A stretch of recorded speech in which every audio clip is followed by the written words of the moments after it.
முஸ்தபா அவர்களை பேச அன்போடு அழைக்கிறேன். நம்ம திமுகவுக்காக பேச வந்தவர் சொன்னார், சின்ன பிள்ளையெல்லாம் வந்து பார்த்தீங்கன்னா கடத்திட்டு போயிடுறாங்க, பார்த்துக்கோங்கன்னு.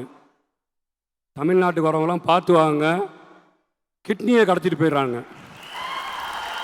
கிட்னி இல்லை, ஏன் கிட்னி திருடிங்கன்னு கேட்டால் எங்களை பார்த்து திருட்டாச்சின்னு சொல்லக்கூடாது, திருடன்னு சொல்லக்கூடாது.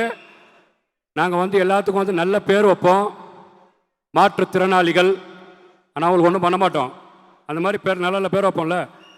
கிட்னி முறைகேடுன்னு சொல்லுங்க அப்படின்னார். அதனால முறைகேடு ஆயிருங்க. பாண்டிச்சேரியில் வந்து ரேஷன் கடையே இல்லைன்னு சொல்லலை, இருந்தது. 10 கிலோ அரிசி போறீங்க, அந்த அரிசியில் தரம் இருக்கான்னு தான் கேட்டேன். அதை அவர் வந்து தவறாக புரிஞ்சுக்கிட்டு இல்லைன்னு சொன்னாலும் ஒரு வார்த்தையை வந்து பிரதிவாரமாக திருச்சி பேசுகிறார். எல்லா மாநிலத்திலையும் ரேஷன் கடையில் அந்தந்த வீட்டுக்கு அந்த நம்ம மதுக்கூர் ராமலிங்கம் நான் சொன்ன மாதிரி அரிசி பருப்பு போன்ற பொருள்லாம் கொடுக்குறாங்க. ஏன் நீங்கள் வந்து பாண்டிச்சேரி கொடுக்கல அப்படின்னு சொன்னால், மத்திய அரசோட நீங்கள் உறவாக இருந்தால் உடனே என்ன பண்ணணும்னு கேட்டிங்கன்னா, பாண்டிச்சேரி காரைக்கால் மக்களுக்கு அந்த மாதிரி ஒரு நல்ல திட்டங்களை கொண்டு வரணும்னு சொல்லியிருக்கணும். நாங்கள் வந்து பார்த்தீங்கன்னா அதை கொடுக்குறோம், இதை நீங்கள் கொடுக்குறவங்க தானேங்க. 4000 ரூபா கொடுக்குறேன், 3000 ரூபா கொடுக்குறேன், அக்கௌண்ட்டில் போடுறீங்க, எல்லாம் கொடுப்பீங்க. நீங்கள் 15 லட்சம் ரூபா கொடுக்குறேன்னு சொன்னால் இடியாப்பம் கொடுத்த ஆட்சி தானே உங்க ஆட்சி. ஹாஸ்பிட்டல் இல்லைன்னு சொல்லுங்கண்ணா. நீங்கள் முதல் சுற்றுலா பார்த்தீங்கன்னா தெரியும், ஹாஸ்பிட்டல் இல்லை நான் சொல்லவே இல்லை. ஹாஸ்பிட்டல் எப்படி இருக்கு நான் சொல்லலைங்க. வெங்கடேஸ்வரன் பாஜகவோட முக்கிய நிர்வாகி, இந்த பகுதியை சேர்ந்தவர். அவரோட வீடியோ போய் ஜிஹெச் ஆஸ்பத்திரியில் இங்க இருக்கக்கூடிய மருத்துவம் பார்க்க வரவர்களுக்கு மருத்துவம் சரிவர பார்ப்பதில்லை. ஜிஹெச் ஆஸ்பத்திரியில் சுகாதாரம் இல்லை. இங்க வந்து வேலைக்கு சரியான மருத்துவர் வருவதில்லை. முஸ்தபா தமிழ்நாட்டில் இருந்து வந்திருக்கேன், பிஜேபி கார். அவர் பேர் வந்து பாத்தீங்கன்னா வெங்கடேஸ்வரன். அவரை போய் கேளுங்க, அவருக்கு துப்பு இருக்கா இருக்க. அப்படி கேட்கல, நீங்க அங்க கேட்கணும், இங்க கேட்க கூடாதுங்க. ஏண்டா நம்ம ஆட்சி தான் நடக்குதுல, 4 செவத்துக்குள்ள சொல்ல வேண்டியதானே.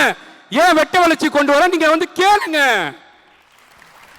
41 பேர் இறந்துட்டாங்க, பார்க்கவே இல்லையே. வாங்க வாங்கன்னு பிச்சை கேட்டார்கள் அப்படின்னு சொன்னார்.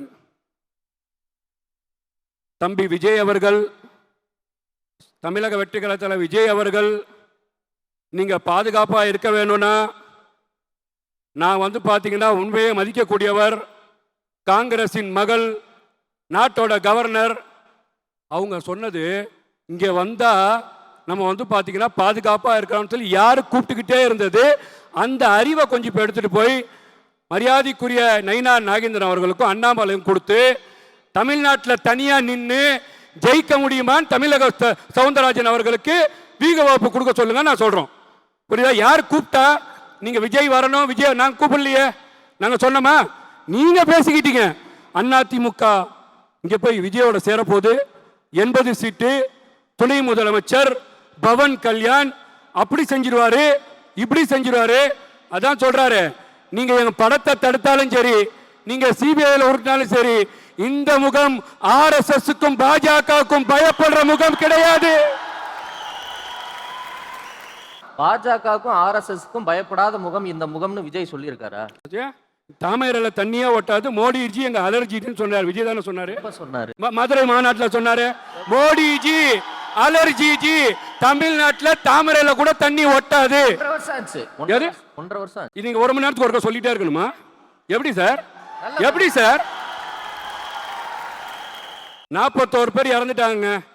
வருத்தப்படக்கூடிய செய்தி, கஷ்டமான செய்தி. அந்த குடும்பத்தார்களை போய் இந்த ஆண்டு கொண்டிருக்கின்ற தமிழ்நாட்டு திமுக அரசாங்கம் பார்க்க விடல. அவங்கள போய் வந்து கூப்பிட்டு வச்சு பார்த்தாங்க. இதில் அதிகமாக பாதிக்கப்பட்டவர்கள் அந்த குடும்பத்தார்கள். அந்த குடும்பத்தார்கள் ஒரு ஆள் போயினாச்சு விஜய் தான் இந்த குற்றத்தை செய்தார்னு கம்ப்ளைண்ட் கொடுத்தாங்களா? நான் கேட்கிறேன், கம்ப்ளைண்ட் கொடுத்தாங்களா? சரி, 41 பேர் இறந்துட்டாங்களே, எங்களுக்கு கஷ்டமா இருக்கு, போக முடியலையே. வாய்ச்சவடால் பேசக்கூடிய பாஜக அரசாங்கம் மணிப்பூர்ல நிர்வாணமா பொம்பளைங்க ஓடினாங்களே, போறீங்களா? போய் பார்த்தா துணிவு இருக்கா? யாரை ஏமாத்துறீங்க? யாரை ஏமாத்துறீங்க? முழுக்க முழுக்க இந்த பாஜக அரசாங்கம், நான் கேட்கிறேன், பாஜக அரசாங்கம் நீங்க மக்களை அடிக்கிறேன்னு பாக்குறேன்னா, கர்நாடகாவில் புர்கா போட்டு அடிக்கிறீங்க, ஜெய் ஸ்ரீராம் சொல்லணும்னு அடிக்கிறீங்க, தாடி வச்சா அடிக்கிறீங்க, தொப்பி போட்டா அடிக்கிறீங்க, ஒரு ஃபாதரை கூட்டிட்டு போய் சாணியை கரைச்சி ஊத்துறீங்க. இதுதான் உங்க மனிதனை அரசா? இதையெல்லாம் மனிதனையும் சொல்லிட்டு 41 பேர் இறந்ததை பத்தி பேசுறாரு என்பதை இதுக்குள்ள வெள்ளடிச்சிங்க. திமுகக்கு வரலையான கம்யூனிஸ்ட் கட்சியை சார்ந்தவர் சொன்னார், விஜய் என்ன செஞ்சிட்டார், ஏது செஞ்சிட்டார். கம்யூனிஸ்ட் கட்சி அப்படிதானே பேசும். ஏன்னா கம்யூனிஸ்ட் கட்சி மரியாதைக்குரிய நல்லக்கண் அவர்கள் போன்ற கம்யூனிஸ்ட் கட்சியை நான் வந்து மதிக்கிறேன். சுதந்திர போராட்ட தியாகி. அவரெல்லாம் வந்து அவர் மாதிரி யாரும் வாழவும் முடியாது. அந்த காலத்தில் வாழ்ந்ததெல்லாம் நம்ம வந்து பெருமைப்படணும். இப்ப இருக்கிற கம்யூனிஸ்ட் கட்சி அக்கௌண்ட்ல பணம் வாங்கிட்டு அரசியலை செய்யக்கூடிய கம்யூனிஸ்ட் கட்சிங்க இந்த கம்யூனிஸ்ட் கட்சி. அப்ப திமுக சார்ந்தானே பேசும். அதனால வந்து பாத்தீங்கன்னா இந்த அண்ணன் பேசும்போது, திமுக அண்ணன் பேசும்போது பெண்களுக்கு பாதுகாப்புன்னார். நான் சென்ற சுற்றுல சொன்னேன், தமிழ்நாட்டில் பெண்களுக்கு பாலியல் வன்கொடுமை நான் கேட்குறேங்க. 2023 2023 ரிப்போர்ட்ல தமிழகம் என்சிஆர்பி டேட்டா பிறகும் 100க்கு மேற்பட்ட பட்டியலின பெண்கள் பாலியல் வன்கொடுமை செய்யப்பட்டிருக்கிறாங்க. இது நம்ம பார்க்க வேண்டிய விஷயம் சார்.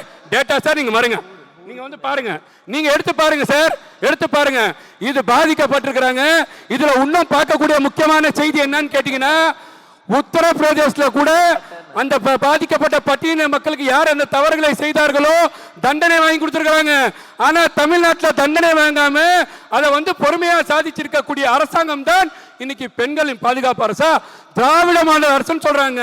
திராவிட மாடல் அரசு பட்டியலினத்தை பாதுகாக்கிறேன்றாங்க. பட்டியலினத்தை பாதுகாக்கக்கூடியவர்கள் செல்வ பகுதியை கூட கோவில் உள்ள விடுறதில்ல. இன்னைக்கு வந்து பாத்தீங்கன்னா மேல் பாதியில இந்துக்களை கோவில் உள்ள விடுறதில்ல. இதுதான் பட்டியலின மக்கள் பாதுகாக்கிறீங்களா? வேங்க நீங்க கேக்குறீங்க 41 பேரை பார்க்கலன்னு.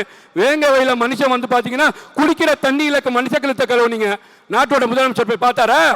நான் கேட்கிறேன், இங்க வந்து மரக்காணத்துல கள்ளசாரம் குடிச்சாரு நானு, அவனை போய் பார்த்தாரா? நவீன் என்ற ஒரு ஆணவ படுகொலை நடந்தது தமிழ்நாட்டில். அவங்களோட தாய் தகப்பனே கூப்பிட்டு பார்த்தது தமிழ்நாட்டோட முதலமைச்சர் கவின் கூப்பிட்டு பார்த்தோடு தானே தமிழ்நாட்டு முதலமைச்சர். இவர்களோட பெண்கள் பாதுகாப்பு, திராவிடம் பேசுவது, பட்டியலின பாதுகாப்பு, இஸ்லாமியர் கேட்கிற இஸ்லாமியர் பாதுகாப்புன்னு ஒரு உருட்டுவாங்க. நான் தொடர்ச்சியா கேட்டுட்டு வரேன், இஸ்லாமிய பாதுகாவலா இல்ல நீங்க வந்து பாத்தீங்கன்னா ஆர்எஸ்எஸ்க்கு பயந்து பம்புறீங்களான்ற கேள்விக்குறி காரைக்காலையும் இருக்கு, தமிழ்நாட்டிலையும் இருக்கு.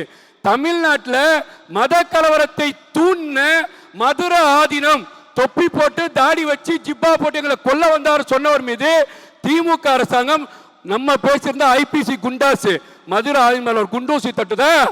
அப்ப யாருக்கு பயந்துட்டு இருக்கிறாங்க? திமுக அரசாங்கம் ஆர்எஸ்எஸ் கட்ட கூட்டணி வச்சிருக்கு, அண்ணா திமுக அரசாங்கம் நேர்முகமாக பாஜக கூட்டணி வச்சிருக்கு. இதெல்லாம் தமிழ்நாட்டு மக்கள் பார்த்துட்டாங்க.